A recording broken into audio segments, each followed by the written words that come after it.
importante. Ok, vamos a comenzar entonces con la farmacología de las enfermedades neurodegenerativas. Realmente esta es como la última clase de la segunda unidad, básicamente porque reúne bastante información de la que ustedes ya han ido viendo. Se adelantó por un tema de que el doctor no podía hoy y yo les quería proponer un pequeño repaso de esta clase en particular porque de esta no van a tener preparaduría. Entonces, hacer un repaso de ella justamente el próximo lunes, para cuando realmente estaba programada, que les dé tiempo a ustedes de ver toda la clase de hoy, de volverla a escuchar el domingo y de discutirla. Entonces, en media hora, en 20 minutos, la podemos discutir el lunes, antes de que comience la clase real. Es decir, a las 2 de la tarde nos vemos igual y en 20 minutos la podemos discutir. ¿Por qué? Porque no es una clase tan sencilla, pero cuando uno la entiende, o sea, o entiende la base, luego de ahí todo es más fácil. Bueno, yo soy la doctora Ingrid Rivera, yo soy pediatra y dermatólogo, por lo cual una clase de enfermedades neurodegenerativas, sobre todo, bueno, Parkinson, que es la que vamos a ver más, y Alzheimer, no es lo que yo veo diariamente en la consulta, pero cuando ustedes le asignen algo, así como me lo asignaron a mí, que no es lo que ustedes ven siempre, tienen que estudiar muchísimo más para poder transmitir a los demás lo que necesitan aprender. Desde que me la asignaron, bueno, veo, estoy hasta en grupos de Instagram para yo poder estar al día con lo que está pasando con este tipo de enfermedad. Y bueno, estas son las principales, aunque hay muchísimas enfermedades neurodegenerativas. Hoy vamos a ver dos, que es Parkinson y Alzheimer, pero está la esclerosis múltiple, está la esclerosis lateral amiotrófica, está la corea de Huntington, o sea, hay varias. ¿Qué es lo que pasa? Que como son neurodegenerativas, los tratamientos están poco avanzados, como de repente, creo que Parkinson es la que más tiene, Alzheimer prácticamente lo que tiene no sirve mucho, y las otras sirven mucho menos. Y aquí les hago este juego de cambio de colores, porque realmente estas enfermedades son tan tristes porque son degenerativas que uno lo ve así todo como en gris, todo con mucho dolor, pero bueno, toca darle color a eso y a todo lo que le asignen en su vida. Nunca digan que no, ustedes pueden con todo, así no sean neurólogos. Ahora sí, la primera parte, antes de entrar realmente en farmacología, es para que ustedes entiendan dónde estamos parados. Vamos a ver un poquito de fisiología o fisiopatología más que todo y clínica. Y luego sí, entramos duro con farmacología. Entonces, esto es todo nuestro sistema nervioso, donde los ganglios basales son 4, que son esos que están allí, y donde el problema aquí en Parkinson es en la sustancia negra, ¿de acuerdo? Estas personas que son súper famosas todas tuvieron Parkinson, tuvieron o tienen Parkinson. Entonces la enfermedad de Parkinson fue descrita ya hace muchísimos años, en 1817, pues por Parkinson, donde el problema básico es en la sustancia negra, como habíamos hablado, que deja de ser negra a convertirse en gris clarita hasta que finalmente ni se ve. Vemos acá a la derecha la neurona, ¿sí? La sinapsis. Ah, ¿ven el cursor? Me gustaría saber si lo pueden ver. Sí, sí se ve. Sí, sí, se ve. Sí. Perfecto. Entonces, tenemos la neurona presináptica y aquí está la sinapsis. ¿De acuerdo? Y la célula que lo recibe, porque no siempre puede recibirlo una neurona o recibirlo otra célula. ¿Qué es lo importante? Bueno, la tirosina se transforma en L-dopa, luego en dopamina, se almacena en sus vesiculitas, se libera la sinapsis y luego va a su receptor. ¿Sí? Aquí el problema es que no hay dopamina. Entonces, si no hay dopamina, facilito. ¿Qué hay que hacer? Darle dopamina. Ahora tenemos que ver cómo la vamos a dar, porque aunque suena fácil, después se va complicando. Entonces, ¿qué hay cuando no hay dopamina? Hay un problema en el movimiento que se llama hipocinesia y una alteración en el comportamiento. Miren cómo en la enfermedad de Parkinson, aquí lo que les decía, del lado derecho, ven la parte normal, que es una sustancia negra, realmente negra, que tiene estos cuerpos de Lewy, pero luego se va poniendo clarita. ¿Y por qué clarita? Porque estas neuronas dopaminérgicas van muriendo. Ese es el inicio de la enfermedad. Ahora, ¿por qué inicia la enfermedad? Como muchas enfermedades, un montón de explicaciones, nada en concreto, y lo que no se ha podido es detener esa muerte neuronal. Más el tratamiento va a suplementar lo que no se está produciendo, que sería la dopamina. Ok, ven aquí de una vez que está la neurona dopaminérgica dando una información por este lado y al lado está la colinérgica. Por eso es que Parkinson se da al final, porque ya ustedes vieron todo, ¿no? Colinérgicos. Entonces, esto ya se lo deben saber. Y ahora, si esta no está, ¿quién predomina? Colinérgico, ¿de acuerdo? O sea, al no estar la neurona dopaminérgica, va a predominar la neurona colinérgica. ¿Quién va a contraer la enfermedad de Parkinson? Bueno, la mayoría de las personas la comienzan a padecer luego de los 65 años, pero hay gente que cuando tienen menos de 40 años ya pueden comenzar a aparecer. Eso es un problema básicamente porque los tratamientos tienen como un tiempo en el que realmente van a ser efectivos. Entonces, claro, si tú comienzas a padecer de eso a los 70 años, como mucho te quedan 30 años de vida, entonces no es tanto problema. Pero si tú comienzas con Parkinson a los 40 años, a los 70, ya prácticamente ningún medicamento te va a hacer efecto. Factores de riesgo. Más de 65 años, algún familiar con Parkinson, exposición a pesticidas, lesión en la cabeza, alto consumo de lácteos y leche y todo esto que está acá, incluyendo, miren esto, la docencia y la atención médica, es decir, yo tengo riesgo por esas dos cosas. Imagínense ustedes ser docente y aparte médico. Bueno, ni modo. El uso de antiinflamatorios también está asociado. Más bien la cafeína y el tabaco tienen un riesgo reducido, pero bueno, nada que sea muy eh, definitivo. Entonces, ¿qué causa la enfermedad del Parkinson? Pues la dopamina, ¿sí? O sea, que no haya dopamina, que esté más bajita, entonces no se pasa de las neuronas presinápticas a la postsináptica. Entonces la dopamina está producida por la sustancia negra, como ya habíamos visto, y entonces al no estar, pues comienzan los problemas. ¿Por qué comienza? Porque bueno, la muerte celular disminuye la producción de dopamina, como les dije, pero al no estar esta neurona, entonces se pierde ese efecto inhibidor que tiene la dopamina y se incrementa la parte colinérgica, incrementa la producción de acetilcolina y comienza a haber el trastorno de motilidad. Usualmente ellas dos están inhibiéndose una a otra, ¿ven? Como aquí la inhibe y aquí otra vez se inhibe, e inhibe, e inhibe. Están allí manteniéndose cierto grado de inhibición para mantener un control, una regulación. Al quedar eliminada toda esta vía, pues obviamente esta predomina. Aquí lo vemos otra vez, como en la enfermedad de Parkinson hay una degeneración de la pars compacta de la sustancia negra, que conduce al no haber esta, entonces conduce a una hiperactividad de la vía indirecta. Y aquí pueden ver otra forma de atacar. Si, bueno, este no está, una puede dar más dopamina, ya vamos a ver cómo se pudiese dar, pero la otra entonces sería fácil. Si los síntomas se me están produciendo porque esta no hay y esta hay mucho, pues la otra manera es justamente bloquear este lado y así no tendrían tantos síntomas.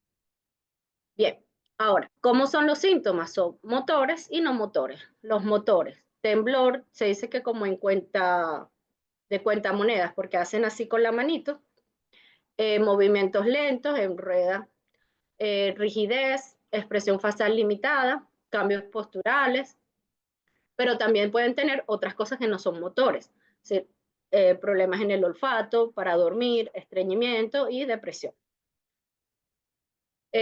También pueden haber otros como los que tienen que ver con los medicamentos. Una vez que se le da medicamento al paciente, entonces tiene otras cosas como somnolencia, alucinaciones, hipotensión y psicosis. Entonces, el tratamiento nos ayuda con todo lo anterior, pero nos puede producir todo esto. Diferentes tipos de tratamiento. Hay etapas, ¿ok? En la enfermedad. La primera etapa, solamente de un solo lado, ¿ok? Síntomas de un solo lado. Si aparece de una vez de los dos lados, no es Parkinson. Y si aparece muy severo de una vez, no es Parkinson, porque tiene que comenzar lento.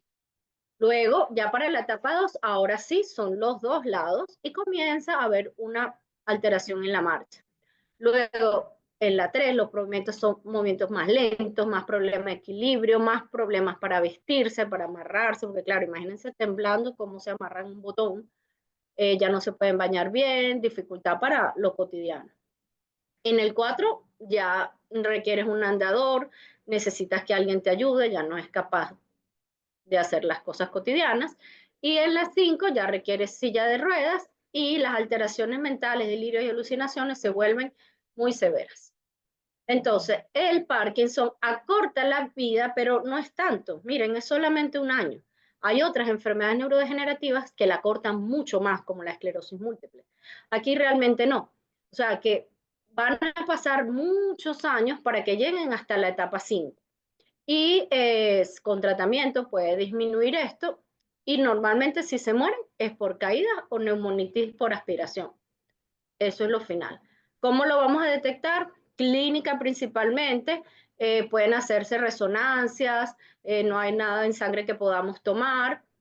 Y tenemos que diferenciar. Si solamente ataca piernas, no, porque tiene que atacar manos. Si llega a etapa 5, menos de 5 años, tampoco, porque tiene que tomarle mucho más tiempo para llegar a esta etapa. Y síntomas a ambos lados del cuerpo. Si es en los dos lados, no es. Al inicio. Ya después sí puede ser. Saliendo de la clínica, entendiendo cómo está el paciente y lo que lo tenemos que ayudar, vamos con otra vez como lo habíamos visto. ¿Se acuerdan? Sustancia negra, ya no tan negra porque se ha disminuido. Esta vía que tenía que estar, que tenían que estar las dos, ya no está, solo nos queda una. Y ahora sí, vamos completo con Parkinson. Les quería decir que van a ver esta clase muy bien y la vamos a discutir, a los que no se hayan conectado al inicio, la vamos a discutir el próximo lunes, justo antes de la otra clase, solo 20 minutos.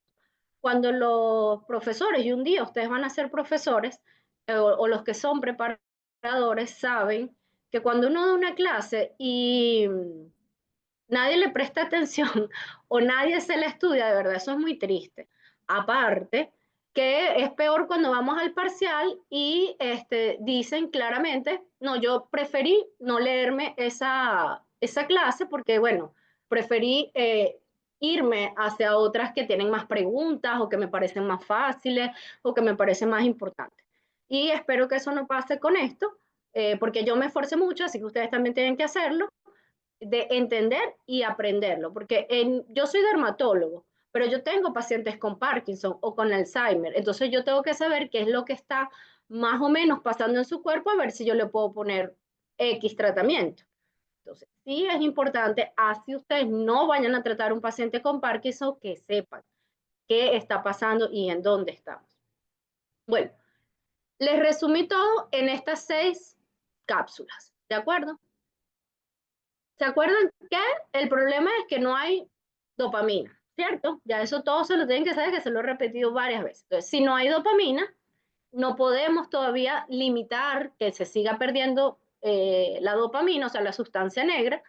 Entonces, ¿qué vamos a hacer? Bueno, vamos a darle dopamina, pero como no le podemos dar dopamina como tal, vamos a reemplazar con levodopa, ¿de acuerdo? Entonces, primero, si no hay, pues vamos a dárselo. ¿Cómo haremos? Con levodopa. Entonces, la dopamina como tal, si se la damos tomada, no va a atravesar la barrera hematoencefálica, o sea, porque si hay dopamina intravenosa, por ejemplo. Pero no se puede aquí porque no atraviesa la barrera. Entonces, tendríamos que darle como tal es levodopa.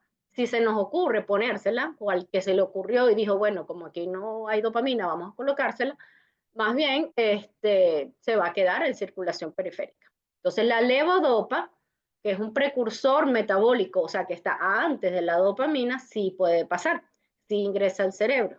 Y ella, estando adentro, se descarboxila y ya se convierte en dopamina. Entonces, chévere. Comenzamos con la dopa, que es el precursor de los aminoácidos, tanto para dopamina como para norepinefrina, por cierto. Y en este caso vamos a utilizar es la levodopa, que es el estereoisómero levorotatorio. Saben que puede ser levo o cis. Listo, en este caso levodopa. Entonces vemos acá como la levodopa entra a la neurona presináptica, se transforma en dopamina y va a ayudarnos porque hay unos niveles reducidos de dopamina. Aquí hace la conversión de levodopa-dopa y listo. Llega la dopamina a donde tiene que llegar. Hasta ahí parece maravilloso y como que ya curamos el Parkinson, pero no. ¿Qué pasa? Esta es la levodopa, esto es lo que, miren, justamente la transformación que pasa por esta enzima, la decarboxilasa de aminoácidos aromáticos. Desde que usted se la dé al paciente, tomada o hasta inyectada, cuando usted se la da al paciente, pues primero va a entrar en periferia y ahí va a comenzar a producir efectos adversos. Tenemos que hacer que no se quede en periferia, porque ahí no está la sustancia negra. Tenemos que hacer que llegue al sistema nervioso central para que sí tenga un efecto terapéutico. Querramos o no querramos, va a estar en periferia un tiempo. Entonces, la levodopa, que existe pastillas de levodopa sola, tienen una absorción rápida en el intestino, depende del vaciado gástrico y del pH. Los alimentos retrasan la aparición de la levodopa en plasma, algunos aminoácidos pueden competir con el fármaco, alcanzan las concentraciones plasmáticas 1 a 2 horas después y la semivida 1 a 3 horas. De todo esto, ¿qué es más lo que más le puede llamar la atención? ¿Que se retrase con la comida? No, no hay tanto problema. Bueno, podemos estar pendientes de eso, pero realmente no es un gran problema. ¿Que la concentración se alcance en 1 o 2 horas? No, no hay tanto problema tampoco. Bueno, planifique y listo. Sabemos que tenemos que esperar ese tiempo. El gran problema es lo que está abajo, que solamente dure 1 a 3 horas. ¿Y cuánto le va a durar el Parkinson? Toda su vida. Entonces no podemos poner a un paciente a estar tomando un medicamento crónicamente cada 3 horas. Aquí es el primer problema con la levodopa.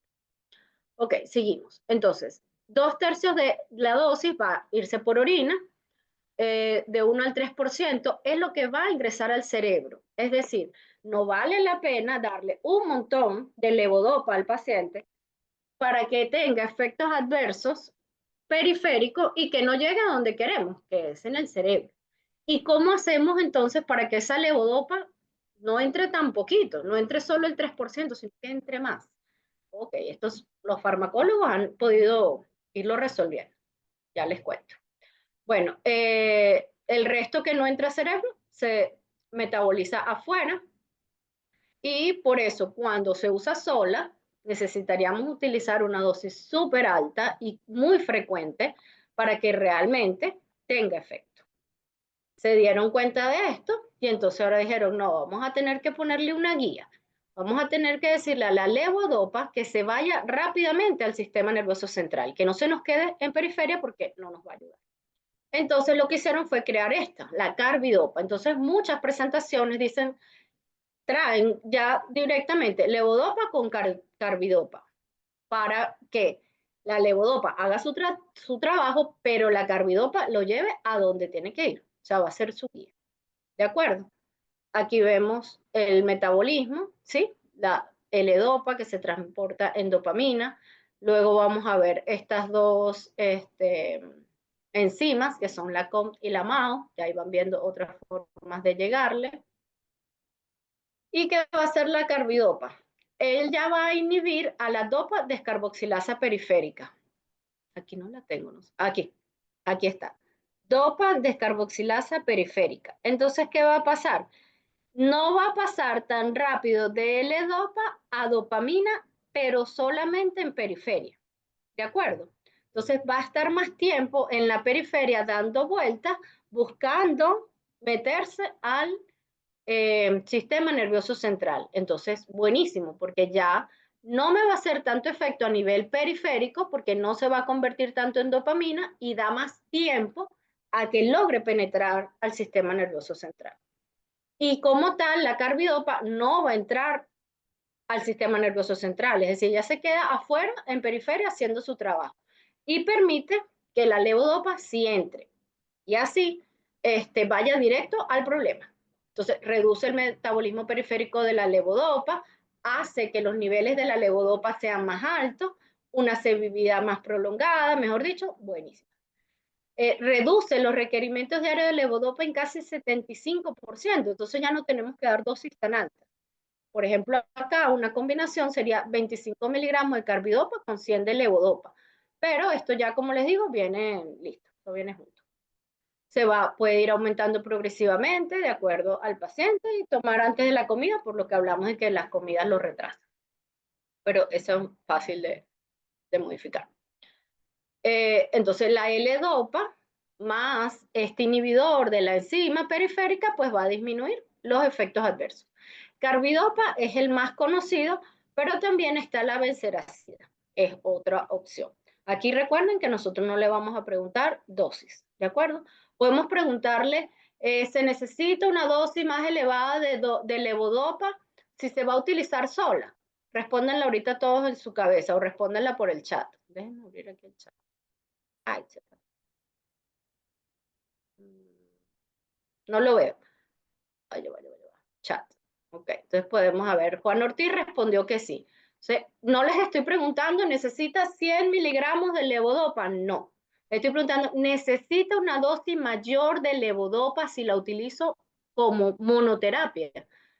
Sí, esa es la respuesta. Ahora, si yo les digo, ¿necesito una menor dosis de levodopa si la combino con carbidopa? Respondan ahora. O sea, la dosis también sí, muy bien, porque ahora necesito menos levodopa porque la carbidopa me va a permitir que la levodopa llegue al cerebro. ¿Copiado?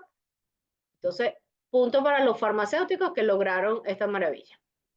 Chévere. Y nos eliminan los efectos adversos. Ok, sigamos. Miren aquí, a mí me encanta esta por la flecha. Como la flecha es buenísima y ves la cantidad que llega, se va para metabolismo, para tejidos periféricos, efectos colaterales indeseables y un poquitico, esa flecha mínima es lo que logra entrar. ¿De acuerdo? Aquí, por ejemplo, está abajo, está con carbidopa. Entonces, con carbidopa no hay tanto aquí, no se va tanto, no es esta flecha grandísima para el tracto gastrointestinal, no es esta flecha para tejidos periféricos, pero la flecha, o sea, o la cantidad para adentro es superior. Perfecto, entonces, una maravilla la carbidopa. Aquí, el ancho de cada vía indica la cantidad absoluta del fármaco en cada sitio, mientras que los porcentajes indican la proporción relativa de la dosis administrada, o sea, menos. Aquí, por ejemplo, ¿se acuerdan? Con levodopa, ¿cuánto entraba el cerebro? Levodopa sola como monoterapia de 1 a 3%. Y con carbidopa ya está llegando el 10%. Tampoco es que el 100, no, pero bueno, por lo menos el 10 es mucho más que el 1 o el 3%. Entonces, la administración conjunta trae beneficios que son que se disminuye la cantidad de levodopa requerida y la cantidad absoluta que se desvía hacia otros tejidos y así los efectos adversos disminuyen. ¿Cómo podemos tener la levodopa? Entonces podemos tener liberación inmediata, liberación prolongada, disuelta. Gracias a Dios aquí hay varias formas. Hay otras maneras que es súper interesante. Miren, una bomba de levodopa, es decir, le ponen la bomba, entra la levodopa directo al estómago. Recuerden que al final este tipo de pacientes van presentando problemas neurológicos que ya pues se les va a olvidar o ya no van a poder ni siquiera deglutir la pastilla, entonces bueno, esta es una buena opción. Aparte que se acuerdan que la de levodopa que tiene muy cortito el tiempo, la vida media es muy corta. Entonces, y tú no puedes poner a un paciente a cada 3, 4, 5, 6 horas tomar un medicamento. Es que ni siquiera se lo toman bien cuando es una vez al día, que podemos esperar que se la tenga que tomar varias veces al día. Ni ustedes ni yo lo podemos hacer. Entonces, las bombas nos ayudan a ir con dosis más pequeñas, pero más continuas. Entonces, tienen menos síntomas molestos y son más efectivas. Pero claro, el costo, el manejo hace que no sea lo común. Interacciones farmacológicas con la vitamina B6. Importantísimo esto, porque a veces uno anda, no, sí, tómate una vitamina y recomendando, no, tome magnesio, tome zinc, porque se le ocurrió. Pero hay cosas tan simples como una vitamina que pueden tener interacciones. Así que nada de estar indicando vitaminas a diestra y siniestra. Primero, revisar si bien. Luego, si también hay un problemita con uno que vamos a ver luego, que es un inhibidor de la monoaminoxidasa, que puede dar crisis de hipertensión. Entonces, en general, aunque son las dos para la misma enfermedad, no se pueden dar juntas. Contraindicaciones, si ya el paciente tiene psicosis, glaucoma, disritmia, úlcera péptica, y es posible que active al melanoma maligno porque pues es un precursor de la melanina en la piel. Entonces, nada, es un tema. Si el paciente ya tiene antecedentes de melanoma, tendrían que evitar la levodopa. Bien, reacciones adversas. Sin un inhibidor de la descarboxilasa, es decir, sin la carbidopa, muchos pacientes, el 80%, tiene anorexia, náusea, vómito, se mejora o no es tan terrible si se toma a dosis dividida o si se mezcla con carbidopa. Los antiácidos también pueden ser beneficiosos y bueno, como ven, de 80% de efectos adversos, solita la levodopa puede pasar a 20% con carbidopa. Así que es con carbidopa. Cuando hubo mucha escasez, recuerdo un familiar, una amiga, necesitaba carbidopa o sea, levodopa y carbidopa. Y entonces yo le dije, pero si encuentras levodopa, ¿por qué no se la das sola? Y ahora quisiera volver a ese momento y evitar decir esa burrada, porque obvio que no se la puede dar sola, tenía que buscarla donde sea. Ahora hay, pero saben que hubo un tiempo que no había nada. Entonces, los médicos debemos evitar demostrar nuestra ignorancia. Es mejor no opinar si realmente ustedes no saben. Yo ahorita, obvio que no diría lo mismo. Ok, efectos cardiovasculares. Variedad de arritmias cardíacas. ¿Se acuerdan que si se mezclan con IMAO se sube la tensión? Entonces es un problema. Este es por un aumento de las catecolaminas periféricas. Aunque no se da mucho, puede ser grave, más si tiene algún otro problema adicional. La hipotensión postural es común y puede ocurrir la hipertensión, sobre todo si se mezcla con los inhibidores de la monoaminoxidasa. En el comportamiento también, recuerdan que hablamos de los síntomas motores, los no motores y los asociados a los medicamentos, porque pues estamos como sea tocando el sistema nervioso, entonces podemos tener todos los cambios de depresión o ansiedad, agitación, todo eso que ustedes ven allí. También uso excesivo, o sea, el uso excesivo de esto lleva a comportamientos impulsivos, ¿okay? A ser un poco como obsesivo compulsivo en algunas cosas. Y unas actividades estereotipadas que pueden ser complejas, pero sin propósito, como ordenar o alinear varios objetos. Eso lo ve uno mucho en los niños con autismo, por ejemplo, pero aquí pudiese empeorarse. O un comportamiento repetitivo de acicalamiento, es decir, peinarse, peinarse, peinarse, arreglarse. Pero bueno, es todo por la levodopa. Continuamos. A largo plazo, cuando hay mucha levodopa, cuando usted está dándole mucha levodopa, puede desarrollarse un problemita que se llama discinesia. ¿Ok? Ya lo vamos a ver. Entonces, la levodopa, como saben, va a mejorar muchas características clínicas del Parkinson, pero lo que más mejora es la bradicinesia y las discapacidades obviamente asociadas. ¿Cuál es la respuesta que puede pasar en un paciente que toma de levodopa? Un tercio va a responder muy bien, usted va a estar muy contento. El otro tercio responde bien, pero bueno, no tan bien como usted quisiera. Pero otro tercio, el tercer tercio, no tolera el medicamento o no responde en absoluto. Entonces, o esta super solución, que era la levodopa, se nos convierte en nada y para el 30% de los pacientes nos toca buscar otra solución. ¿Ok?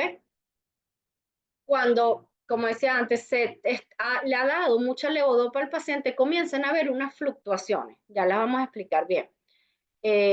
A medida que más tiempo le va dando. Por eso hablábamos al inicio de que si te comienza muy joven, es un problema porque vas a ver toda la evolución y va a llegar un punto que ya ni siquiera la levodopa te va a ayudar. Si ya comienza a 70, 80 años, bueno, ya no es un gran problema, obvio que es un problema, pero por lo menos te da el tiempo para darles levodopa. Entonces, las fluctuaciones que vamos a ver, o sea, ¿qué significa fluctuaciones? Se supone que sí, tiene Parkinson y tú le das levodopa, mejora, ¿cierto? Vamos a hablar en los pacientes que mejoran, mejorar. Pero eso en algún punto ya no va a ser así y va a dejar de estar bien y va a tener momentos bien y momentos malos. hasta que al final van a ser más los momentos malos que los momentos buenos. Entonces, eso es lo que voy a explicar. Entonces, en algunos pacientes estas fluctuaciones se desarrollan, se van a relacionar con cuando toman la levodopa. ¿Se acuerdan que tienen que tomarla para que haga efecto? Y hace efecto a las 2 horas, pero también dura 2 o 3 horas, o sea, es muy rápido todo. Esto se llama reacciones de desgaste o asinesia al final de la dosis, es decir, cuando todavía no le toca la próxima dosis, ya el medicamento pues ya no es suficiente. En otros casos, lo que vamos a ver es que no está relacionado justamente con el momento que le da la dosis, sino que son fenómenos de encendido y apagado, o sea, como completamente bien, luego mal. Ya vamos a verlo bien. Y los periodos de asinesia marcada en el fenómeno ese de encendido y apagado se alternan con unas pocas horas de que están bien. Entonces, momentos bien, momentos mal. Ya lo van a ver. Aquí se ve perfecto. Luego, por eso es que quiero que vean esta clase otra vez y vuelvan a revisar todo. Y se las paso, o sea, se la quedan aquí en video y se las paso en PowerPoint para que la puedan ir para atrás y adelante. Miren aquí, ¿qué dice aquí abajo? En verdecito dice movilidad normal. Es decir, cuando está en verdecito se está moviendo normal. ¿Qué pasa con el verde? Se va haciendo cada vez menos, ¿cierto? Aquí casi ni se ve. El azul es que hay Parkinson, hay síntomas de Parkinson. Al inicio no hay y luego se va haciendo un poquito más hasta que al final hay muchísimo. Y lo rojo significa disinesia. Al inicio no hay, pero luego aparece y cada vez más. Entonces, estos son los SER desde que comienza hasta 4 años de diagnosticado. Es la fase temprana, todavía no está tan destruida la sustancia negra, todavía hay dopamina, el umbral, bueno, sí, o sea, en la dosis matinal es que pudiese haber una caída, aquí es donde vemos el encendido y el apagado, ¿ok? De 4 a 7 años, perdón, vamos a ver el deterioro de dosis, es decir, cuando la dosis esté llegando al final, entonces aparecen los síntomas de Parkinson. ¿Okay? Justamente lo azulito, que es Parkinsonismo, aparece cuando está terminando eh, como, sí, la dosis, porque ya no tiene suficiente dosis. Pero son periodos cortos, son delgaditas, esas columnitas azules son delgaditas. Ya de 7 a 10 años, hay deterioro importante de fin de dosis igualmente, pero ahora están apareciendo las disinesias, las rojitas, ¿sí? Y estos azules, periodos con Parkinson, se van haciendo cada vez más grandes. Para mayor de 10 años de edad con diagnóstico y tratamiento, las fluctuaciones son súper fuertes. Aquí es el encendido y el apagado, perdón. Las fluctuaciones son impredecibles, no sabes cuándo va a pasar. Aquí miren que más o menos, aquí aparecen, aquí aparecen. Ahora aquí aparecieron dos, no tan fuertes, aquí aparece una mucho más gorda, aquí aparece una mucho más larga en el tiempo. Entonces, la ventana terapéutica es muy estrecha. Este es el detalle por el que tenemos que seguir viendo la clase porque no fue suficiente con crear la levodopa y la carbidopa. ¿Ok? Aquí está escrito lo que hemos acabado de hablar. El 80% de los pacientes que comenzaron con levodopa van a presentarlo, como lo vimos. Está relacionado con la dosis, es variable para cada persona. No se está muy claro por qué es que va pasando esto. Probablemente porque ya se va también agotando lo que quedaba allá de las vías dopaminérgicas. Se produce menos este problema cuando se administra continua, que era lo que estábamos hablando, de ponerla directamente en duodeno o yeyuno. Buenísimo.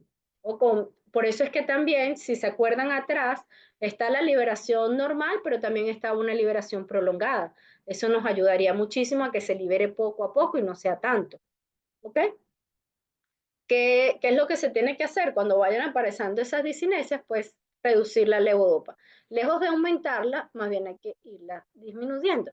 El problema de esto es que, ajá, se te van a quitar las disinesias, pero el Parkinson como tal va a empeorar. Esto es tan complejo que ni se los voy a explicar porque realmente cuando hay tantas flechas así uno no entiende nada. Lo que sí es que eso se desajusta tanto que aparecen las disinesias, que son todos esos mecanismos, movimiento involuntario estereotipado. Entonces ya Si antes hacían así en cuentagotas, ahora las manos se mueven como muy rápido y claro, es peor que el Parkinson como tal. De hecho, es peor que el Parkinson, las discinesias. Ok, entonces el médico tiene que decidir entre qué síntomas va a querer aguantarse y el paciente, obvio. Si los síntomas molestos del Parkinson o los de la discinesia. Finalmente, toca por Parkinson. ¿Qué podemos hacer? Rápido, pues cambiar la dosis o la frecuencia de la dosis, darla cada 24 horas, utilizar una bomba, liberación prolongada, ¿ok? Y una nueva capsulita, que es añadir amantadina. Y ahora vamos por qué la amantadina. ¿Qué hace la amantadina? Bueno, vamos a liberar dopa, pues. ¿Dónde está la dopa metida? En la sustancia negra, que cada vez hay menos, pero hay. Puede haber algo. Entonces vamos a liberarla, vamos a sacarla de allí. Ajá, entonces la amantadina inicialmente fue antiviral para gripe, pero se encontró por casualidad, como muchas cosas en medicina, que también tenía algunas propiedades con Parkinson, anti-Parkinson. Entonces, aunque no se sabe muy bien cómo actúa, pues hay algunas cosas. Una es que aumenta la liberación de dopamina en el núcleo estriado. Y aparte, o sea, que lo necesitamos, ¿verdad? Necesitamos que haya dopamina. Pero aparte, mire esta maravilla, posee actividad anticolinérgica. Recuerden que muchos síntomas es porque no hay dopamina y la otra síntoma es porque hay mucho acetilcolina, porque esa otra vía está actuando como quiere. Entonces, esta tiene actividad anticolinérgica. Perfecto, nos va controlando dos cosas al mismo tiempo. Produce una y inhibe la otra. Tiene otras allí, como potenciar la función dopaminérgica, porque influye en la síntesis, liberación y recaptura de dopamina, es decir, que se sintetice, que se libere y aparte la recojo otra vez para volverla a liberar. Perfecto. Antagoniza los efectos de la adenosina en los receptores de adenosina, que ahorita lo vamos a ver, y también ayuda a liberar catecolaminas de reserva periférica. Entonces, aquí, estas son las cosas que se preguntan. ¿Cuál es el mecanismo de la amantadina? Entonces, el mecanismo de la amantadina es inhibir a la dopa descarboxilasa periférica. No, no es. Ese no es. Ese es el de la carbidopa. Entonces, tienen que aprenderse los mecanismos de acción, cómo funciona cada uno. Entonces, el objetivo final de la carbidopa es permitir que la levodopa llegue al sistema nervioso central. Sí, pero no ese no es el objetivo de la amantadina. El objetivo de la amantadina es que se produzca más, que se libere, que se recapture, ¿de acuerdo? Entonces, muy importante los mecanismos de acción, cómo lo hace. Ustedes ya saben cuál es el problema. Ahora, ¿cómo voy a hacer para que haya dopamina? La amantadina nos ayuda de varias formas. Okay, entonces, ella es un receptor del glutamato, es un antagonista del receptor de glutamato tipo NMDA. Y de una vez véanlo porque este receptor también está por allá en Alzheimer. Entonces, tiene un efecto contra las discinesias. Bien, ahora esto que se veía horrible, que tampoco lo tienen que ver tanto, solamente es para decirle que todo ese meollo de asunto de las discinesias, porque se producen, la amantadina actúa aquí, ¿ven? Receptor de glucamato tipo NMDA. Y también un poquito aquí, ¿recuerdan esto? Que dice aquí, antagoniza los efectos de la adenosina en los receptores de adenosina A2A. Aquí, aquí, ¿ven? También trabaja acá. Entonces, chévere, nos ayuda para ese problemita. Entonces, ¿cómo es su farmacocinética? Ahora de la amantadina como tal, las concentraciones en 1 a 4 horas, la semivida de 2 a 4 horas y la mayor parte del fármaco para orina. ¿Se acuerdan levodopa también? Este también. O sea que si tiene insuficiencia renal, cuidado. Bien. Uso clínico. Realmente ella no es tan buena como la levodopa. Los beneficios son a corta duración, luego ya no va a servir, o sea, dura por un tiempo, pero no tanto como la levodopa, que puede ser hasta 10 años, pero puede ayudarnos a mejorar al paciente y a sacarnos de las discinesias que está presentando. ¿Okay?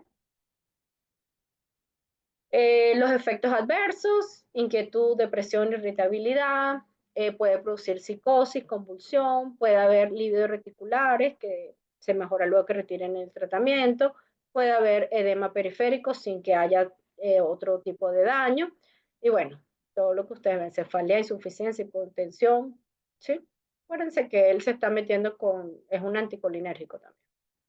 Bien, Entonces, pasa el tiempo, se va avanzando en la enfermedad, ya la levodopa no nos ayuda mucho, y como ya no nos está ayudando, podemos incluso cambiar más la frecuencia de la dosis, ahora ya no, si se acuerdan atrás, era cada 8 horas, ahora cada 6 horas puede ser, pero llega un punto que tampoco le podemos mandar eso cada 2 horas. Entonces, ¿qué se inventaron los farmacólogos? Bueno, vamos a hacer algo que prolongue el efecto de la levodopa, o sea, que nos dure más esta levodopa. Ok, entonces, ¿cómo lo extendemos? ¿Ven? Esta es la cuarta capsulita. Vamos a extender eso y para eso vamos a ver quién nos está degradando la levodopa y lo vamos a inhibir. Entonces, vamos a inhibir a dos enzimas. Vamos a inhibir a la MAO-B y a la COMT. ¿Ok? Ahí están los nombres. Selegilina y entacapona, que hay otros. Entonces, volvemos a verlo acá. Vamos poco a poco. Aquí está L-Dopa. Ya vamos a ir aquí, periferia. Ustedes le acaban de dar la levodopa, ¿cierto? Se la dieron con carbidopa para que no se quede aquí, sino que pase al sistema nervioso central. Eso lo tenemos listo. Ahora, para que no se me vaya tampoco por este lado, y una vez en sistema nervioso central, porque aquí ya dice cerebro, ¿ven? En esto azul de cerebro. Una vez ya en cerebro, la levodopa llegue a dopamina, pero no me inhiba a la, perdón, pero no pase ni a DOPAC ni a 3-MT, eso lo hacemos con inhibidores de estas enzimas, los inhibidores de la MAO-B y los inhibidores de la COMT. Pero donde la COMT está adentro y afuera, ¿ven? La MAO solo está adentro. La dopa de carboxilasa está adentro y afuera, pero la carbidopa solo actúa afuera, recuerdan, porque ella no pasa aquí. Entonces, cada quien, importantísima esta imagen para saber dónde está cada cosa. ¿Quién se repite? ¿Quién no se repite? Vamos a ver entonces. Los inhibidores de la COM, que es catecol o metiltransferasa, le van a dar un grupo metilo y pues lo hacen diferente. Si lo inhibimos y no me pasa para allá, pues nos quedamos con la levodopa, que es lo que queremos. Eso puede ser en periferia, que sería entacapona y tolcapona, y adentro sería solo tolcapona. ¿Cuál es mejor? Pues obviamente tolcapona, que nos los hacen los dos sitios. No significa que entacapona no sirve, pero ya, o sea, ¿cuál inhibidor de la COM inhibe a esta enzima en periferia y cuerpo y sistema nervioso central? Tolcapona, no es entacapona, ¿sí? Así se lo van a ir estudiando. Chévere. Entonces, estos inhibidores de esta enzima va a aumentar los niveles de levodopa. Vamos a ver qué más aquí. El aclaramiento de la levodopa disminuye, aumenta la disponibilidad relativa y son útiles en pacientes que reciben levodopa y que ya han estado haciendo esas fluctuaciones y nos ayuda a que las reacciones sean más suaves y no haya tanta variación. Vemos tolcapona, las dosis, más o menos para que vean, igual frecuentes. Aquí ven periférica central, pero ajá, uno dice, maravillosa, que es periférica y central, esta es, pero entonces para más es hepatotóxica. Entonces, bueno, la entacapona no será central, pero por lo menos ese problema no lo tiene. Listo. Entonces, náuseas, hipertensión, discinesia, alucinaciones, diarrea, eso. Claro, una parte es porque aumenta la levodopa y otras sí son como tal de los inhibidores de la COP. Entonces, tolcapona y antacapona están disponibles, pero lo que hablamos, que uno es hepatotóxico, importante, o sea, todo tiene su parte buena y su parte mala. La vida media es corta, por eso hay que darla con frecuencia, ¿de acuerdo?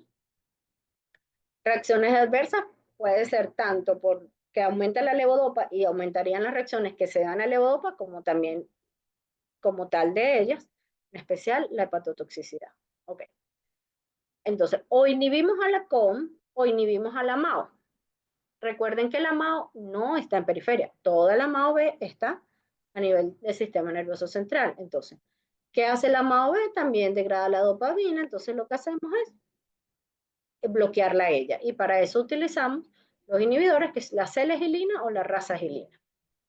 Hay, por cierto, dos, por si acaso se acuerdan, está la monoaminoxidasa A, que es para norepinefrina, serotonina y dopa, pero la B es solo para dopamina. Entonces, no nos podemos poner a usar la A porque bloquearíamos un montón de cosas que ahorita todavía no tienen problema. Entonces, tenemos que ir específicamente para la B. ¿De acuerdo? Entonces, esta, por ejemplo, la selegilina es un inhibidor irreversible selectivo de la monoamidasa B a dosis normales, pero a dosis altas también se puede ir hacia la A.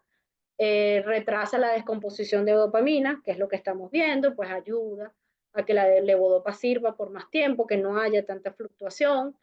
Eh, y eso es todo, porque todo lo demás dice lo mismo. La rasagilina es más potente que la selegilina, también ayuda a lo mismo exactamente, y safinamida también es otra opción. Estos tratamientos poco se usan solos. Ya vamos a ver, no tienen que aprenderse exactamente cómo los combinan, porque hay cualquier cantidad de combinaciones, pero sí cómo actúan. Lo más importante es cómo actúan, o sea, farmacocinética, farmacodinámica. Eso es lo que les interesa a ustedes en farmacología. Interacciones medicamentosas, bueno, con varios tipos de medicamentos y debe evitarse también otros como los antitusivos, que la gente los toma sin receta. Yo les voy a dar respiratorio, ya van a ver que nada de esto, pero bueno, tienen que tener cuidado. Reacciones adversas, como hablamos. Entonces, repasando, selegilina, rasagilina, no bloquea el metabolismo periférico de catecolamina, se puede utilizar tanto en enfermedad de Parkinson temprana o avanzada, y bueno, se puede ajustar cuando hay daño hepático. Siempre que haya daño hepático y renal, hay que buscar dónde se elimina y ver si se ajusta o no. Bien, repasamos otra vez. Esta es, usted le acaba de dar la dopamina, la levodopa, la levodopa entró y entonces para que cuando una vez que se transforme en dopamina, para que no se le vaya para ninguno de estos lados, inhibimos, ¿de acuerdo? Inhibimos. Pero aún así todavía no terminan de mejorar. Entonces, ¿qué pensaron? Bueno, vamos a darle algo que no sea levodopa, que es prácticamente dopamina, vamos a darle algo parecido. Entonces vamos a simularlo. Vamos a simularlo y vamos a crear unos agonistas de la dopamina. Vamos a crear algo que parezca, aunque no sea. ¿De acuerdo? Entonces, ¿cuál es la gran diferencia? No requieren conversión, porque esto no es un precursor de dopamina, sino que ellos ya son así. Va directo a la dopamina postsináptica, pues al ser creado no tiene metabolismos tan tóxicos, no compite con otras sustancias para ningún transporte y los efectos adversos pueden ser más limitados que la levodopa. ¿De acuerdo? Entonces, si no tengo dopamina aquí porque el sistema, la sustancia negra ha ido muriendo, todas esas neuronas, bueno, entonces le pongo un agonista de dopamina que no tiene que entrar a la neurona presináptica nada, ella va directo a donde tiene que ir. Ahí podemos tener pramipexol, ropinirol y el parche transdérmico de rotigotina. Ok. Entonces, ¿qué vamos a hacer con ella? Simular. Vamos a simular y ahorita es una de las terapias de primera línea para enfermedad del Parkinson, porque hay menos incidencia de fluctuaciones de respuesta, tampoco hay tantas disinesias, proporcionan menos beneficios sintomáticos y tienen un poquito más de probabilidad de causar efectos secundarios mentales. Por eso es que sigue existiendo levodopa y todo lo demás. O sea, esto es una opción. Lo más antiguo de estos agonistas de dopamina son la bromocriptina y la pergolida, que son derivados de la ergotamina. Y no sé si recuerdan, pero la ergotamina tiene que ver con, también se utiliza para cefalea, para migraña, por ejemplo. Entonces casi no se utilizan por sus efectos secundarios. Lo más nuevo son estos, pramipexol y ropinirol. No se evidencia que uno sea superior a otro, pero como todos los medicamentos, a alguien le sirve más uno que el otro. Y la duración varía, pero bueno, para eso están los preparados especiales. La bromocriptina es un agonista D2, porque acuérdense que los receptores de dopamina tienen varios números, en este caso ella es del D2. Ok, la pergolida que está abajo sí es de 1 y de 2. El pramipexol es de 3, o sea, la afinidad es más hacia el de 3. Eso tampoco es algo que se pregunte cuál es hacia cuál, pero si yo pregunto, ¿la bromocriptina es un antagonista del receptor de dopamina? No, es un agonista. Sí, ahora de cuál, bueno, tanto, eso no es tan importante para ustedes, pues. Eh, ajá, el pramipexol, que creo que uno de los más utilizados, es eficaz como monoterapia. Eficaz como monoterapia. Acuérdense que todos los demás casi no son eficaces como monoterapia, ni siquiera la levodopa es eficaz, en cambio este sí. Pero claro, tiene que ser al inicio, un parkinsonismo leve, ¿ok? También puede ayudar con enfermedad avanzada, pero ya no solito. Ahí sí tendría que ir para reducir la levodopa. Mejora síntomas afectivos, absorción oral rápida, cambios en la orina, casi todos en orina, ¿ven? Chévere. Tiene un posible efecto neuroprotector, esto es buenísimo. Todo lo que sea neuroprotector nos sirve porque elimina el peróxido de hidrógeno y potencia la actividad neurotrófica en cultivo de células dopaminérgicas. Entonces, una buena opción para que el daño que está ocurriendo no siga ocurriendo. El ropinirol es también de 2, es también efectivo como monoterapia, también puede ayudar cuando ya paciente está, pero este sí se elimina por hígado, ¿ok? Rotigotina es el que también existe en parche. Un parche aprobada. Claro que es lo bueno del parche, igual que la bomba, que la liberación es más lenta y pues permite que sea diferente el estar entregando el medicamento. Por eso es que se usan parches, bombas, liberación prolongada, controlada, todas esas cosas. ¿Ok? Efectos, como todos, tienen casi lo mismo: anorexia, náuseas, vómitos, cardiovasculares, disinesias, perturbaciones mentales. Dense cuenta que la mayoría va por el mismo lado. Eh, ¿Se acuerdan que había un trastorno del control del impulso? Esto también puede ocurrir aquí e incluso pueden llevar a juegos compulsivos, compras compulsivas, apuesta, actividad sexual compulsiva. O sea, es un detalle. Bueno, otras cosas como cefalea. X. Contraindicaciones. Los agonistas de las dopaminas están contraindicados en los pacientes que ya tengan antecedentes severos neurológicos como psicosis o que ya tengan infarto o que ya tengan úlceras. Y es mejor no utilizar esos de ergotamina. Mírenlos acá. Pramipexol, vamos a ver, miren las biodisponibilidades. Súper buena el pramipexol. La rotigotina no tanto, pero como se usa de parche, no nos interesa tanto, porque acuérdense que esto habla de biodisponibilidad oral. Vida media, no, volumen de distribución, que miren este volumen de distribución tan alto. Semivida, más o menos igual para todas. Metabolismo, entonces es el metabolismo hepático, más que todo en estas dos, y renal, todas. Esto es para que vean las cosas como son, o sea, cómo son de grandes. Miren, si es de 1, de 2, se los prometo que eso no se lo va a preguntar, 2 y no se las voy a preguntar. Sí me interesa que sepan esto, que se titula, que no es que comencé así y así se queda toda la vida, no. Todo esto tiene que irse subiendo, bajando, de acuerdo a cómo ve el paciente, casi siempre subiendo, difícilmente bajando. Y ven a alguien aquí que no había aparecido antes, que está acá, la apomorfina. Ya la vamos a explicar. Entonces, en pacientes jóvenes es lo que ya habíamos hablado, agonistas como pramipexol o ropinirol. Pero en pacientes ya más severos o mayores tenemos que utilizar la apomorfina, que nos rescata esos periodos. ¿Se acuerdan que son periodos on y off? Nos rescata de los periodos off y tiene una administración subcutánea.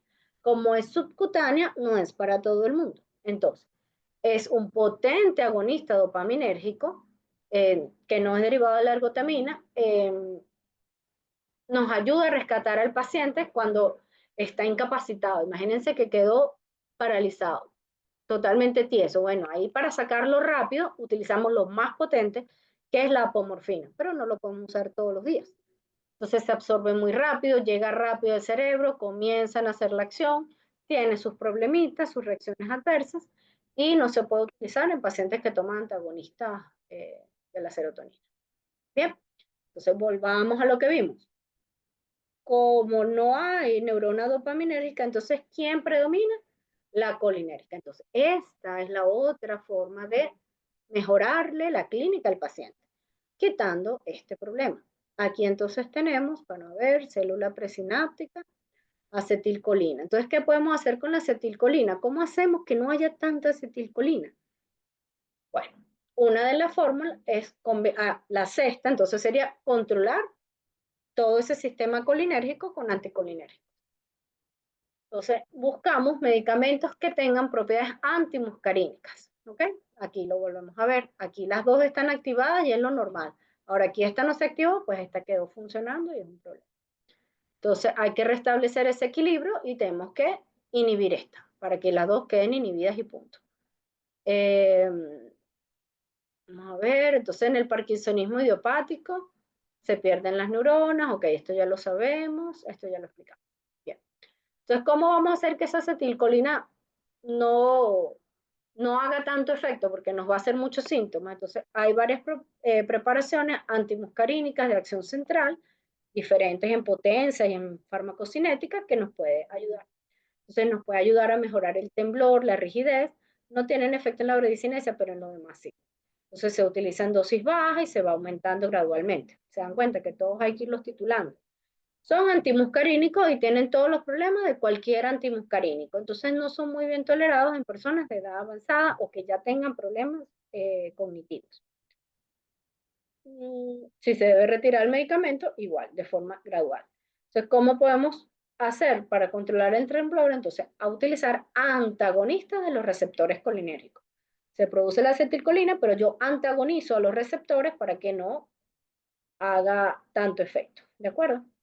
Entonces tenemos este de acá, mesilato de benzotropina y clorhidrato de fenidramina. Este, el del medio, es uno de los que más se utiliza. ¿De acuerdo? Titulando todo.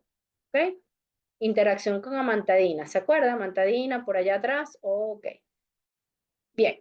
Entonces, algunos de los síntomas no motores se pueden tratar individualmente. Si tiene estreñimiento, lo ayudamos. Si tiene insomnio, si tiene presión, lo ayudamos. El problema es que si no los tratamos, porque digamos, bueno, nada, que se quede con estreñimiento, eso puede empeorar los síntomas motores. Pero también cuando los tratamos, pues puede tener los mismos problemas del medicamento que estamos usando para el estreñimiento. Se pueden tratar, esto tampoco es algo que le voy a preguntar, pero bueno, la ansiedad la podemos tratar, la psicosis, la demencia, todo lo podemos tratar, cuidando que no nos haga interacción. Ya vimos que la no, este no se lo había mostrado, esto es nuevo. Cuando ya los medicamentos no sirvan, se está planteando hacer esto, una cirugía con estimulación cerebral profunda, para estimular con todo ese cerebro para que produzca dopamina. Pero bueno, eso más avanzado todavía. Miren cómo será el neuroestimulador, una maravilla. Es una buena opción.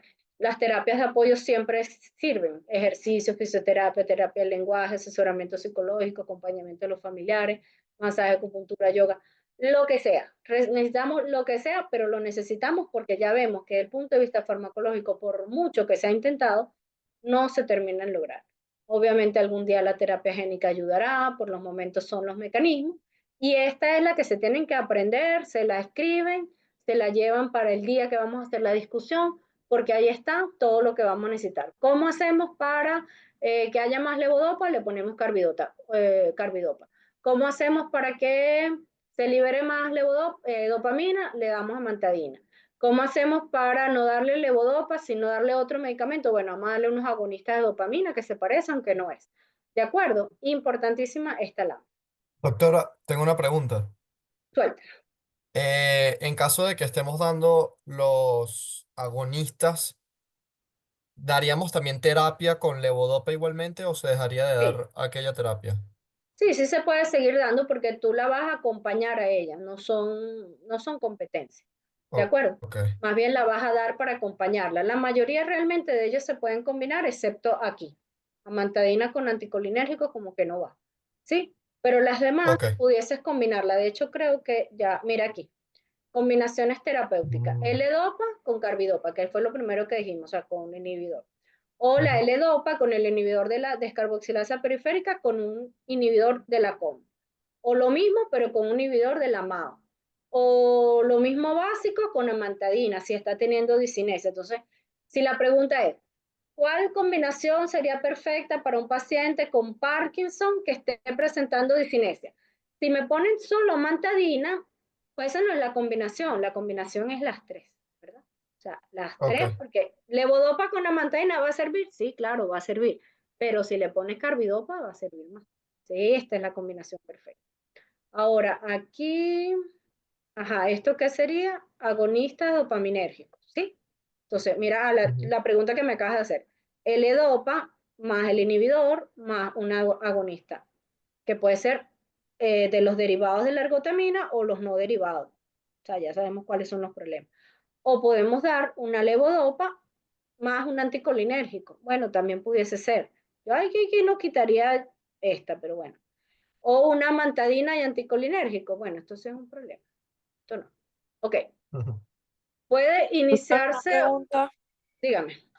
con respecto a la titulación que usted dijo que hiciéramos énfasis, ¿a qué se No, no refiere como énfasis, tal? perdón. No énfasis porque ustedes no la van a hacer, solamente que, a ver, si yo les preguntara algo de eso, la pregunta sería algo así como, ¿es mejor iniciar la levodopa a dosis máximas?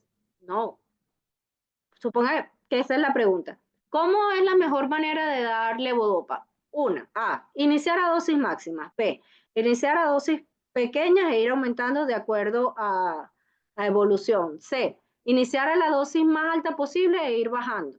¿Cuál ustedes agarrarían aquí? Una, iniciar a dosis alta y quedarse ahí. Otra, iniciar a dosis bajas e ir aumentando. O La iniciar a opción dosis B. altísima y bajar. Eso es la titulación. No tienen, no les tengo que decir comiencen con 500, no, sino a grosso modo, ¿cómo debe ser? Debe ser de menos a más. No en todas las enfermedades de menos a más. En un antibiótico es más a más, ¿sí? O sea, un antibiótico hay que matar esas bacterias como sea. Pero aquí estamos hablando del sistema nervioso central y tenemos que ir de menos a más. En eso se refiere titulación. ¿De acuerdo? Más de ahí no. ¿Sí? Ok. Entonces, podemos iniciar una dosis baja de carbidopa más levodopa, luego se agrega un agonista de la dopamina, ¿de acuerdo? La dosis del agonista se va haciendo de manera gradual, de acuerdo a la respuesta. Eh, para ver, justo lo que me acaban de preguntar. Listo. Esto es importante. La respuesta a un agonista de la dopamina, si ya no respondió nunca al levodopa, probablemente tampoco responde al agonista de dopamina. ¿De acuerdo? O sea, y quizás sea más importante irse a la parte colinérgica. Por si acaso, para que lo sepan, tampoco se lo voy a preguntar, pero está lo que es la enfermedad del Parkinson y el parkinsonismo. Hay parkinsonismo que tiene unas causas, es el secundario, farmacológico, vascular o tóxico, y hay otro que es un parkinsonismo degenerativo, que miren cómo se llaman las enfermedades. Parálisis supranuclear progresiva, atrofia multisistémica y un montón de cosas más. Pero esto no es como tal enfermedad de Parkinson, porque la enfermedad de Parkinson es lo que acabamos de ver. Sin embargo, algunos medicamentos sí se van a utilizar para eso. Solo se los traje como información general, no se lo tienen que aprender. Ok. En el parkinsonismo, ¿por qué se da? El parkinsonismo farmacológico, bueno, porque si tú usas receptores que bloquean a la dopamina, pues va a pasar como si tuvieras un Parkinson, es decir, va a tener características de Parkinson, pero no lo es. ¿De acuerdo? Solamente para eso. Diferencia rápida, pues en el farmacológico tiene que haber un fármaco y no es tan frecuente. En cambio, en el idiopático es muy frecuente. O sea, lo más probable es que sea Parkinson, pero tienen que estar pendientes de que está tomando un medicamento. Bien, terminamos con Parkinson. Ojalá lo hayan entendido. ¿Tienen alguna pregunta antes de seguir con Alzheimer? ¿Otra pregunta? Mm, ¿Ninguna? no. Bien, entonces después nos vemos para eso. Vamos a ver, Natalia, Natalia, Sí. ¿me estás escuchando? Hazme un favor de hacer lo que, tomar la asistencia justamente ahorita. Es que no sé cómo hacerlo. Ok, está bien. Yo la había tomado al principio, pero la puedo volver a tomar. Ya la... Tómala ahorita otra vez y listo, Ok. me la mandas. Por favor. Ok. Y ahora me salí. Bien, vamos a otro, que esta es mucho más corta y lastimosamente es mucho más corta porque es que no hay. Por ejemplo, el de Willy Wonka, que ese era cuando yo era joven, él era Charlie y él tiene Alzheimer o tuvo Alzheimer. Y ¿cómo es que se llama este? Thor. Thor no tiene Alzheimer todavía, pero pues sí hizo unas encuestas y de acuerdo al ADN tiene posibilidad de ser Alzheimer y eso hizo que hasta dejara de trabajar como actor un tiempo porque quedó como en pánico. Entonces, bueno, sí, ciertamente nuestros genes esconden todo lo que podemos tener, pero no necesariamente lo vamos a tener. Tenemos que cuidarnos. En la enfermedad de Alzheimer también hay degeneración. El detalle es que cuando entiendan por qué se da y cuál es el problema final, van a ver por qué la solución todavía no la tenemos. Básicamente se alteran los núcleos colinérgicos.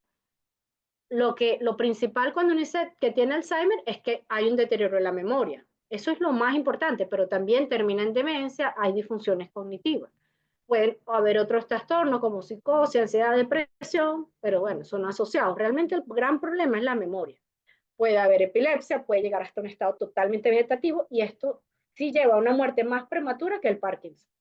La prevalencia aumenta con la edad y es mucho más frecuente en individuos mayores de 85 años.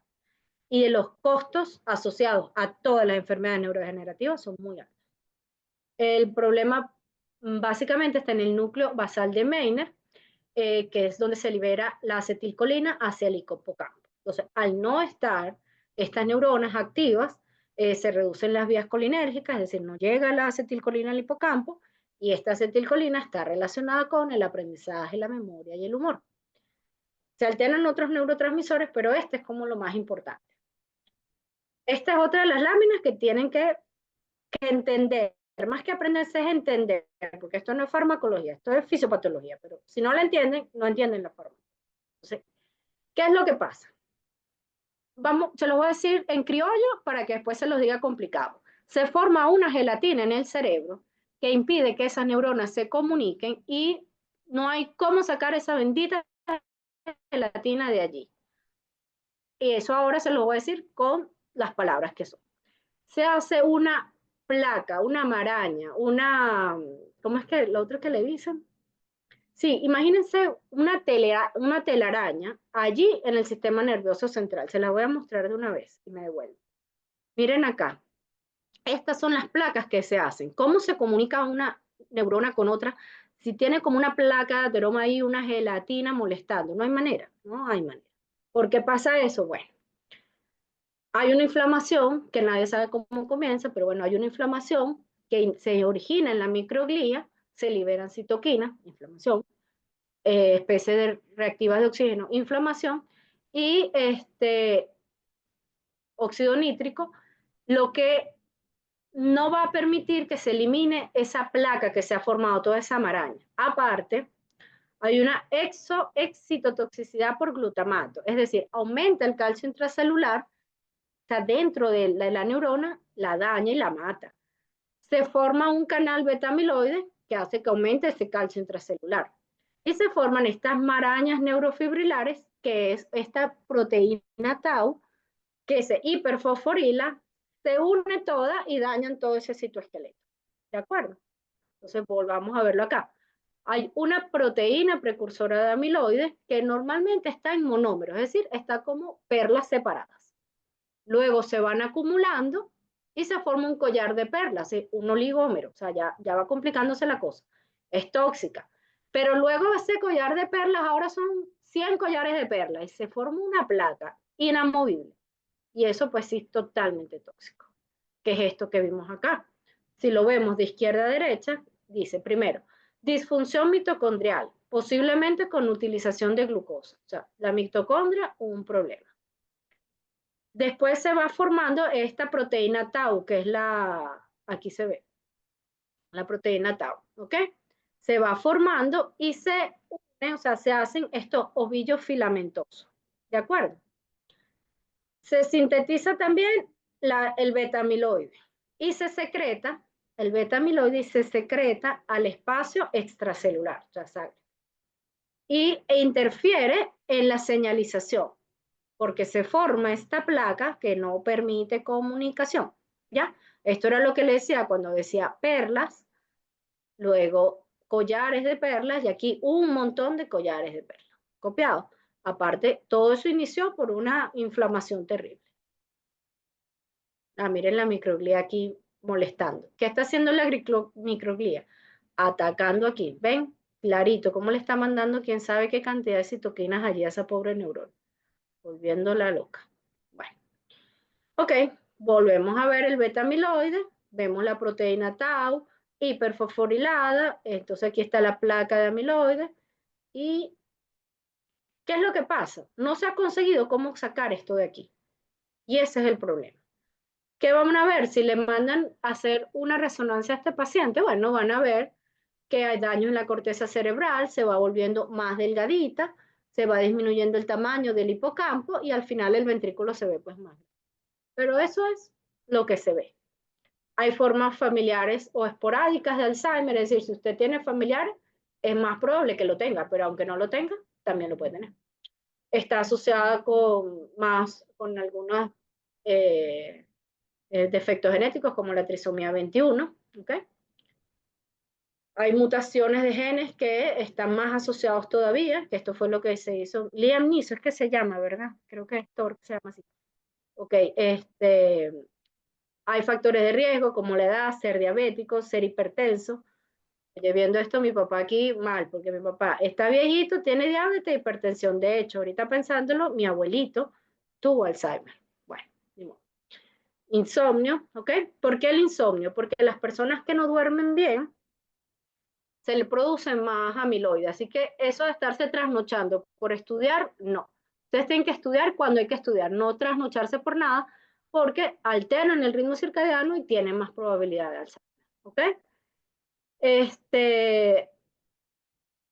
Hay, hay algunas, o sea, cuando hay este tipo de enfermedades que nadie sabe muy bien por qué inició y menos saben cómo tratarla, nada de andar haciendo guardia. Bueno, yo no hago guardias, yo soy dermatólogo, ¿viste? Porque las guardias, olvídalo. Y si hacen guardia al día siguiente a dormir, no tienen que seguir trabajando 48 horas, que uno por tener un día libre va a hacer esas locuras, pero no, ya saben. Ok, seguimos. Antagonistas de receptores. Ahí va, me perdí. Ajá. Siempre hay, ahora me perdí. Siempre hay como asociaciones, ¿no? Entonces, se han hecho asociaciones de que si este medicamento lo disminuye o lo mejora. Y uno de los con los que se ha hecho más es justamente con, yo no veo. Ya va que no. ¿Ustedes están viendo la pantalla? Sí, Sí, Yo doctor. no la logro ver acá. Compartir. ¿Ustedes la ven ahí? Sí, La de profe. pantalla. presentación. ¿Ven la presentación? Sí. Sí, doctor. Sí. Ya va. Voy a dejar de compartir para volverla a compartir. Bueno, ahora sí ya la veo yo también. Entonces, se cree que los antagonistas de la angiotensina pueden tener un papel neuroprotector. Pues, se verá después. Ok, ahora sí, farmacología. Hasta ahora, fisiopato. Ahora, farmacología. ¿Qué hacemos con eso? Pues lo ideal sería que uno de ustedes estudie mucho esto y nos cree algo que elimine a la proteína tau fosforilada, que quite las placas, pero hasta ahora nadie ha dado con eso. Entonces, ¿qué podemos hacer mientras tanto? Si el problema es que no hay acetilcolina que esté llegando al hipocampo, pues necesitamos que llegue, que de alguna manera llegue. Entonces, ¿cómo podemos hacerlo? Bueno, vamos a inhibir a la acetilcolinesterasa, porque la acetilcolinesterasa es la enzima que metaboliza la acetilcolina. Si no la tenemos, pues nos va a ayudar más. Lo que necesitamos justamente es que exista o permanezca durante más tiempo la acetilcolina en la sinapsis para que haga ahí su efecto. Entonces aquí vemos la acetilcolina, aquí está metida, aquí sale, ¿ok? La acetilcolinesterasa nos puede ayudar a que ella se mantenga con más tiempo acá y siga haciendo efecto aquí, ¿ok? En el receptor colinérgico. Entonces, la podemos utilizar o está indicada en Alzheimer leve o, bueno, inicial, leve moderado. Tenemos tacrina, donepezilo, ribastigmina, galantamina. ¿Qué son ellos? Todos inhibidores reversibles de la acetilcolinesterasa. ¿De acuerdo? Efectos adversos, no se los voy a preguntar, pero mire, náuseas, náuseas, náuseas, náuseas. Mucho efecto cardiovascular, algunos en hígado, ¿de acuerdo? Titular dosis, siempre titular dosis, poco a poco, no de un solo golpe toda la dosis, no, poco a poco. Vemos aquí reacciones, bueno, todo lo que se metaboliza en hígado, pues tienen que ver si hay otro que se metaboliza en hígado y no pudiesen ir juntas. Ribastigmina es uno de los que más se da.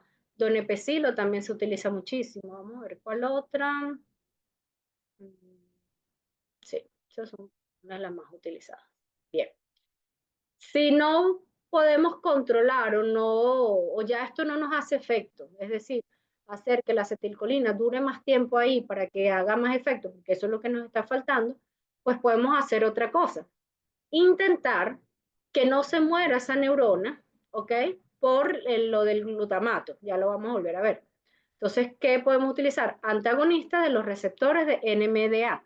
¿Se acuerdan que en Parkinson también lo vimos con amantadina?